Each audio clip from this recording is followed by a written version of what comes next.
Tony, welcome to the show. Thanks, Brian. Walk me through a day in the life of Tony Robbins. You wake up. At. I live in 6 different locations, homes in a couple countries. I go to 12 to 13 countries a year. A couple of those countries I go 2 or 3 times a year, like Australia and London and so forth. Give me a typical day, though. You know, wake up, exercise, whatever you're going to do. Well, the one thing I do consistently, always, I get up in the morning and the first thing I do is I prime. Priming, well, I do 2 things. I jump in hot water and then I jump in freezing water. And I do that as both something good for the body, because it stimulates the immune system and the lymph flow. It wakes you the hell up, every organ in your body. When you drop in 56-degree water, I have these cold plunges in all my homes.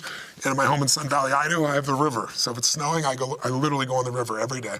And it's also a discipline of saying, Mother, you know what? I'm telling you what to do, and you're going to do it. Like training my brain. When I say it, my brain and body does it. There's no hesitancy. And I've done that for decades.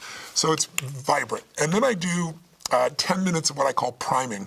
Are you familiar with priming? No, educate me. Most of us think that our thoughts are our thoughts, and it's just not true.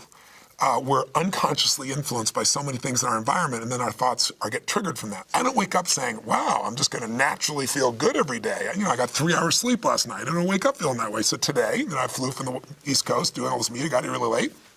I wake up, first thing, I sit down and I do 10 minutes. 10 minutes to prime myself. Think of it this way, Brian, is that most people have like a highway to stress, a highway to pissed off, a highway to worry. And they got a dirt road, maybe, to happiness. And it's neurological. The more you go into states, like I'm sure you've met people that walk in and they're always pissed off, or they're always worried, right? Or some people think they're funny, but they're not. But they have such a good time, they crack you up too, because they have such a good time. So we prime ourselves to be a certain way. So I do 10 minutes of my philosophy is, if you don't have 10 minutes for yourself, you don't have a life. And it's the first 10 minutes. So what do? I do this physical change with my breath and my body to change my biochemistry, and then I do 3 minutes of just thinking of 3 things that I'm incredibly grateful for, and I step in like I'm there. Why gratitude? Because you can't be angry and grateful simultaneously. You can't be fearful and grateful simultaneously, and anger and fear are what mess people up.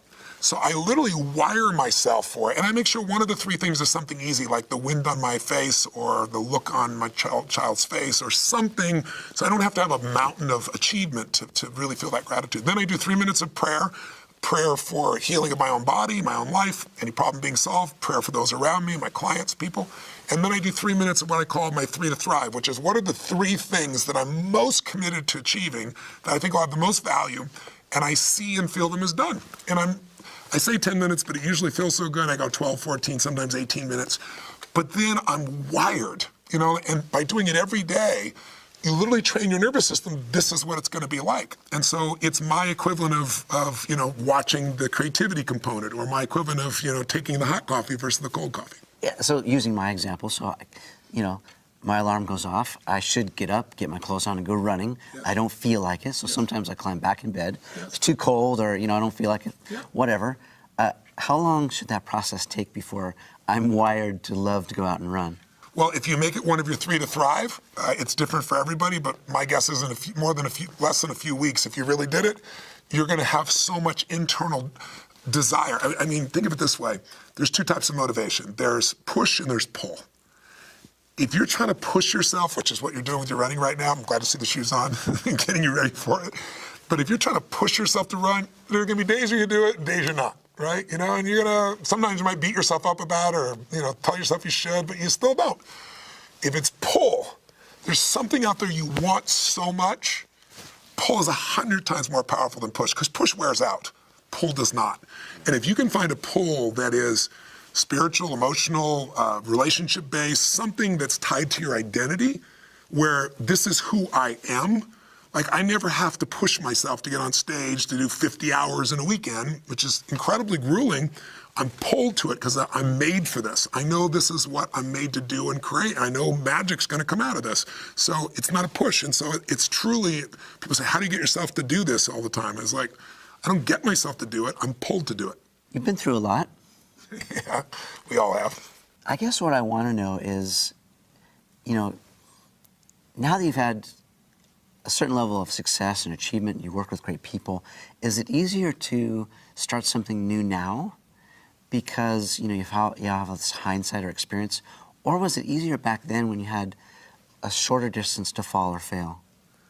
I don't have I would be lying to say I don't have concerns or fears at times or stresses at times, but I got a 90-second rule. I look at that as suffering, and I'm not a sufferer. So it's like, in order to have those fears, you have to be focused on yourself.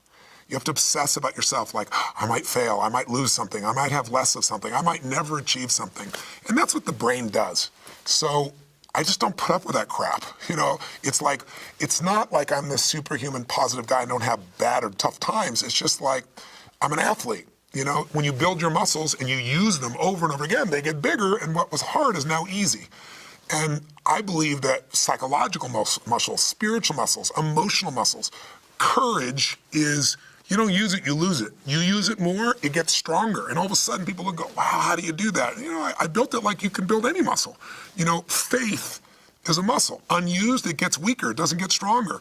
Passion, unexpressed, wanes, it doesn't expand.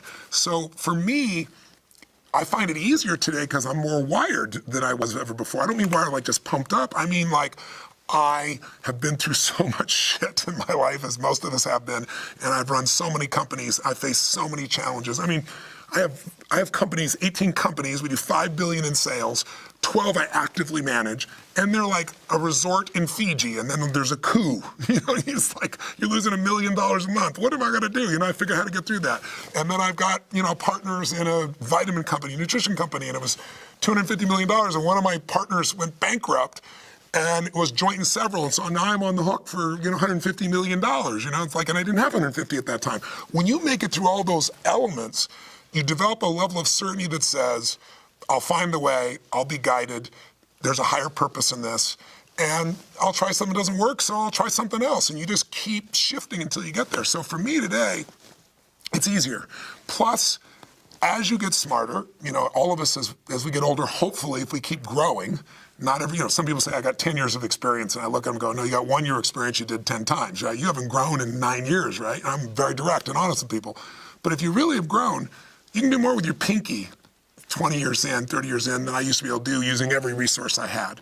So there's momentum. There's really momentum is such a powerful piece when you make new insights.